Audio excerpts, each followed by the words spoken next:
এবার আমার দিন মানে সকাল থেকে দুপুর পর্যন্ত লোকের বাড়িতে লুকিয়েছিলাম, দিয়ে থামছে না, তখন ওই আমার মেয়েকে নিয়ে পালিয়ে এসেছি।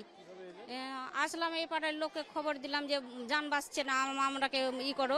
ওরা বললো যে কোনো রকম করে ঘাটের নদীর ধারে আয়, দিয়ে আবার ছোট নৌকোগুলোতে আবার পার হয়ে আসলাম, নিয়ে আসলো আমাদেরকে।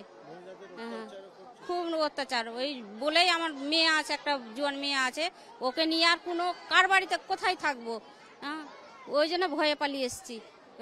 এখানেও এখন কি হয়েছে, কদিন থাকছি বাড়ি ছেড়া, কদিন কার বাড়িতে থাকবো। সবাই না, আমার স্বামী আছে শুধু। গোটা পাড়ারই এসছে, সবাই এসছে, সবাই তো ভয়ে আতঙ্ক হয়ে আছে।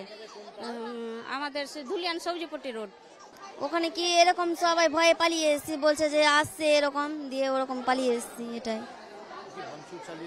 ভাঙচুর আমাদের পার্শ্বে হয়েছে, আমাদের ওখানে হয়নি, পার্শ্বে হয়েছে।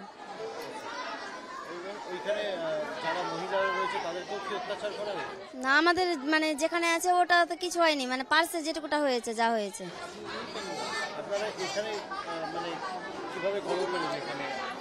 এখানে সবাই শুনছি যে এখানে আসছে, দিয়ে আবার এসছি এখানে।